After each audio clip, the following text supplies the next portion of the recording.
Sorry recording. तो जो भी मशीनरी एसेट खरीदते ही उस पर एक्सपेंस किया जाए वो उस एसेट की कॉस्ट में ऐड हो जाता है। उसके लिए हम अलग से कोई अकाउंट डेबिट नहीं करते हैं। हमने 40,000 की मशीनरी खरीदी है और 5,000 उसके इंस्टॉलेशन पे खर्च किए हैं, तो हम कहेंगे हमने मशीन खरीदी है 40 + 5 45,000 की। इंस्टॉलेशन एक्सपेंसेस को कहीं अलग से कोई अकाउंट डेबिट नहीं होगा, दोनों के लिए ही मशीनरी अकाउंट डेबिट होगा। अब हमने कहा है prepare machinery account for the first 4 year. हमें पहले 4 ईयर्स के लिए मशीनरी अकाउंट बनाना है। If depreciation is charge at 10% per annum on original cost. तो ये लास्ट 2 वर्ड बता रहे हैं कि इसको हमें ओरिजिनल कॉस्ट मेथड से करना है। 3 चीजें बहुत इंपॉर्टेंट होती हैं क्वेश्चन करने के लिए। पहली चीज, किस रेट से डेप्थ निकालना है। कई बार रेट नहीं दिया होगा, आपको कुछ वैल्यूज दी होंगी, तो मैंने आपको एक फॉर्मूला अभी समझाया, वो फॉर्मूले यूज करेंगे। वो फॉर्मूले वाले क्वेश्चन अभी बाद में आएंगे। आपको किस रेट से डेप्थ निकालना है, रेट ऑफ डेप्थ होना चाहिए। दूसरा, मेथड कौन सा है। और तीसरा, हमारा अकाउंटिंग ईयर कब क्लोज हो रहा है। अगर क्वेश्चन आपको नहीं बता रहा है तो अकाउंटिंग ईयर क्लोज होगा 31 मार्च को, ठीक है। और बाकी क्वेश्चन या तो आपको 31 मार्च बताएगा या 31 दिसंबर बताएगा। अगर क्वेश्चन नहीं बता रहा है तो ये बात ध्यान रखो, अगर क्वेश्चन साइलेंट है तो आपको 31 मार्च एंडिंग लेके करना है। जैसे इस क्वेश्चन में नहीं बताया गया है कि ईयर एंड कब हो रहा है, आगे की क्वेश्चंस में बताया जाएगा, तब मैं आपको याद दिलाऊंगा कि देखो मैंने ये तब डिस्कस किया था आपसे, ठीक है। अभी तो इस क्वेश्चन में नहीं है, तो इसमें हमें लेजर्स बनाने हैं। एक लेजर बनाना है, क्वेश्चन में कहा है प्रिपेयर मशीनरी अकाउंट, और 4 साल का बनाना है। तो ऐसा नहीं है कि हम 4 साल के लिए 4 अलग अलग लेजर बनाएंगे, हम मशीनरी के लेजर में नीचे ही उसे कंटिन्यू कर देंगे। रियल लाइफ में ऐसा नहीं होता है। रियल लाइफ में अलग हर ईयर के लिए अलग रजिस्टर बनता है। जैसे आपकी हर क्लास में आपने मैथ्स की अलग कॉपी बनाई ना, और ऐसे ही रियल लाइफ में हर साल अलग जगह अलग पेज पर मशीनरी अकाउंट होता है। लेकिन यहाँ पर ऐसा नहीं करेंगे हम। लेजर का फॉर्मेट बनाओगे, ऊपर लिखोगे in the books of.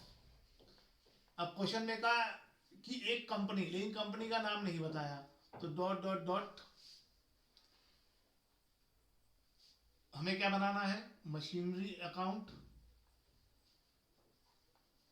Laser का फॉर्मेट आपने करा हुआ है, सेम फॉर्मेट है, 2 इक्वल पार्ट्स में डिवाइड कर देंगे। ये अमाउंट पतला सा JF, मेरा थोड़ा चौड़ा बन गया है क्योंकि मेरे पास स्केल नहीं है, आपके पास स्केल होगा।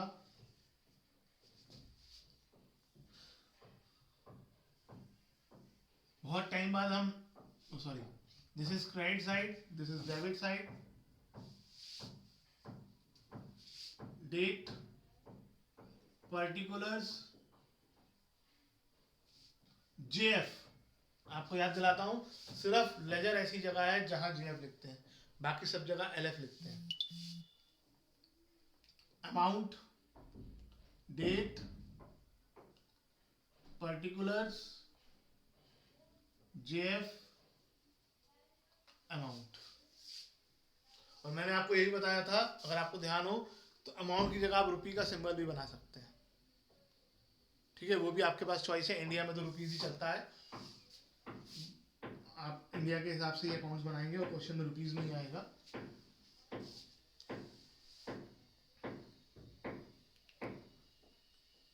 चलो स्टार्ट करते हैं। सबसे पहले क्वेश्चन में बताया गया है कि एक कंपनी ने 1 अप्रैल 2014 को एक मशीनरी परचेज करी है। तो मशीनरी परचेज करने की एंट्री शॉर्ट में लिख दो जल्दी से। मशीनरी परचेज करने की क्या एंट्री होती है।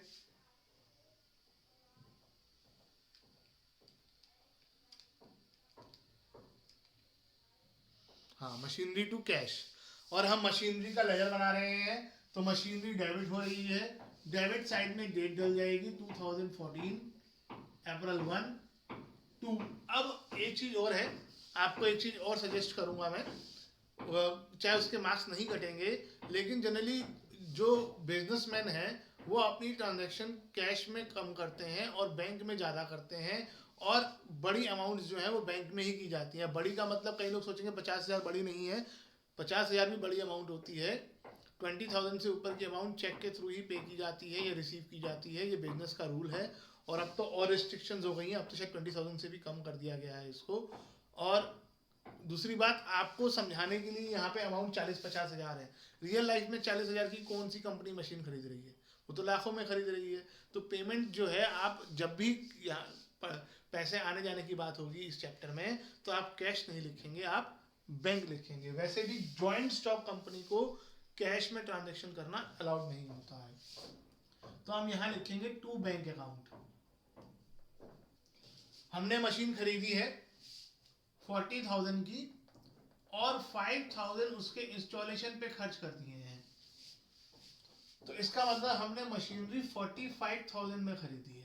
ये ब्रैकेट वाला पोर्शन लिखना जरूरी नहीं है, अगर आप दिखाना चाहें तो दिखाएं, नहीं दिखाना चाहें तो ना दिखाएं, सीधा टू बैंक 45,000 लिख दें, कोई मार्क्स नहीं काट सकता। ठीक है, ये तो मैंने आपको बताने के लिए लिख दिया कि ये 45 कहाँ से आया, 40 + 5 किया 45 आ गया। अब क्वेश्चन में इसके अलावा और कोई जानकारी नहीं दे रखी है, तो हर फिक्स एसेट्स में, क्योंकि मशीनरी फिक्स एसेट्स है, ईयर के एंड में उस पर डेप्रिसिएशन लगता है। ईयर के एंड में, तो ईयर के एंड में डेप्रिसिएशन लगेगा। डेप्रिसिएशन की क्या एंट्री होती है, किसी को ध्यान है? डेप्रिसिएशन की एंट्री बताओ। मशीनरी पर डेप लगाना है, डेप्रिसिएशन लगाना है मशीनरी पर।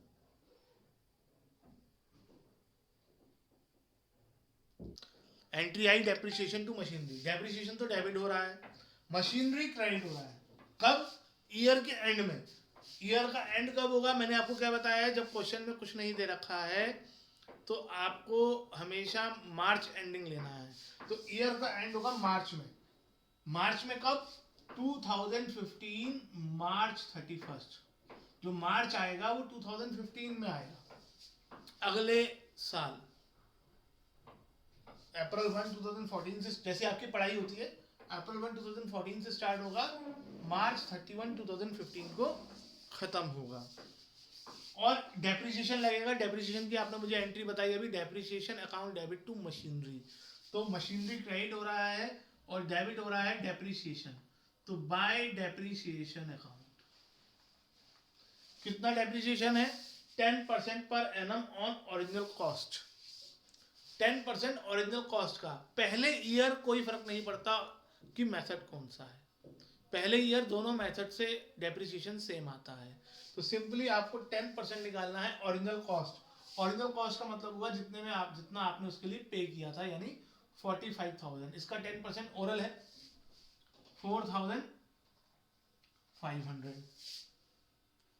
अब इसे बैलेंस करेंगे। बैलेंस कब करेंगे? ईयर के एंड में बैलेंस होता है हमेशा, अकाउंट क्लोज करते हैं। और क्योंकि ये एसेट है तो ये बाय बैलेंस कैरिड डाउन से क्लोज होगा। टोटल लगाएंगे, बिल्कुल लाइन वेस्ट ना करते हुए, क्योंकि अभी सिर्फ एक ईयर खत्म हुआ है, इसी के नीचे हमें 4 साल का अकाउंट बनाना है, 3 और।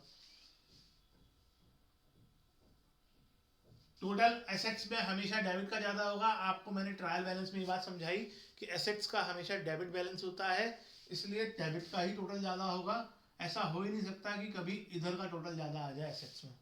बैलेंस करो इसे। 40,500।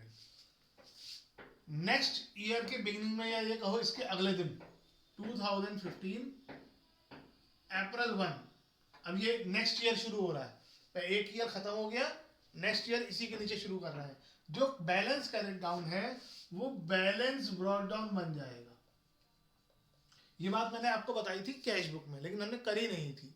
और इवन हमने ये पेटी कैश बुक में किया था, अगर आपको ध्यान हो, पेटी कैश बुक में हमने इसे किया था कि जो क्लोजिंग बैलेंस होता है वो अपोजिट साइड में जाकर ओपनिंग बैलेंस बन जाता है। और ओपनिंग बैलेंस को लिखने का तरीका है टू बैलेंस ब्रॉट डाउन। और कौन सी अमाउंट आएगी? बाय बैलेंस कैरी डाउन वाली। अभी तो पहला क्वेश्चन कर रहे हैं हम, तो क्वेश्चन में इसके अलावा तो और कुछ हुआ ही नहीं है। तो इस ईयर के एंड में भी डेप्रिसिएशन लगेगा। ईयर का एंड होगा 2016 मार्च 31 को। डेप्रिसिएशन लगेगा तो फिर बाय डेप्रिसिएशन आ जाएगा। अब आपको यहां पर सोचना है कि डेप्रिसिएशन कितना लगेगा। 10% of original cost. Original cost machine की है 45,000। 45,000 का 10% 4,500। अगर ये डिमिनिशिंग बैलेंस मेथड होता तो 10% निकलता इसका। ओरिजिनल कॉस्ट मेथड है तो 10% हमेशा टू बैंक वाली अमाउंट का। ये दिमाग में बैठाना, धीरे धीरे क्वेश्चन का लेवल बढ़ेगा बेटा। अब इसे बैलेंस कर दो। By balance carried down.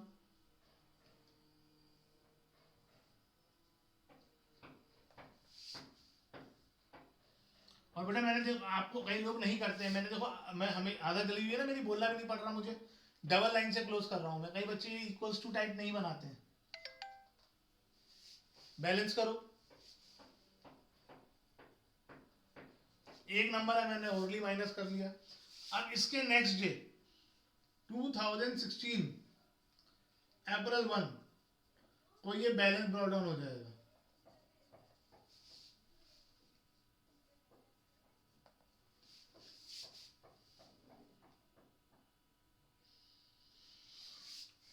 फिर ईयर के एंड में 2017 मार्च 31 डेप्रिसिएशन लगेगा।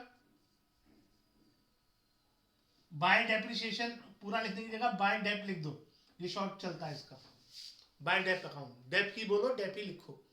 बाय डेप अकाउंट कितनी अमाउंट आएगी? 10% ऑफ ओरिजिनल कॉस्ट। इसका 10% 4,500।